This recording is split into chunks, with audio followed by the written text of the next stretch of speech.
आणि आता आपण न्यूज टॉप 9 कडे वळूया। सुरुवातीला राजकीय टॉप 9 बघूया। कल्याणमध्ये भाजप कार्यालयात गणपत गायकवाड समर्थकांची बैठक संपन्न। श्रीकांत शिंदेंचं काम न करण्याच्या बैठकीत ठराव करण्यात आला। सूत्रांची ही माहिती आहे। कल्याण लोकसभा मतदारसंघाची गणपत गायकवाड समर्थकांची मागणी आहे। युतीत घोळ घालणाऱ्यांनी गणपत गायकवाड यांना जामीन मिळेल या भ्रमात राहू नये।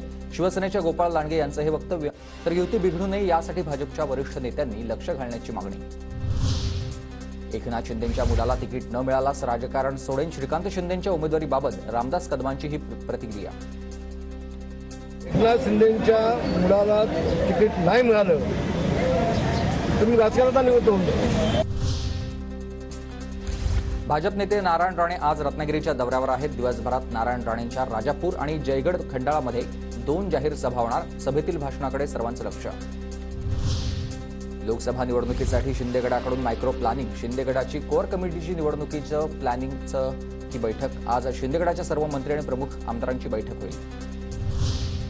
मुंबईतील महायुतीच्या मेळाव्याला खासदार पूनम महाजन गैरहजर। महायुतीच्या मेळाव्याचं संपूर्ण नेतृत्व आशिष शेलार यांच्याकडे आहे। तर पूनम महाजनांच्या जागी आता शेलारांना उमेदवारी मिळण्याची शक्यता आहे। काँग्रेस नेते विश्वजित कदम आणि विशाल पाटील कालपासून दिल्लीत तळ ठोकून आज मल्लिकार्जुन खरगे आणि केसी वेणुगोपाल यांची भेट घेणार। मात्र दोघांनाही अद्याप भेटीची वेळ न मिळाल्याची माहिती आहे। बारामतीत सुप्रिया सुळे विरुद्ध सुनेत्रा पवार नाही तर मोदी विरुद्ध राहुल गांधी अशी लढाई आहे। देवेंद्र फडणवीसांचं हे इंदापूरमध्ये वक्तव्य। सुनेत्राताई सुप्रियाताईंची आहे।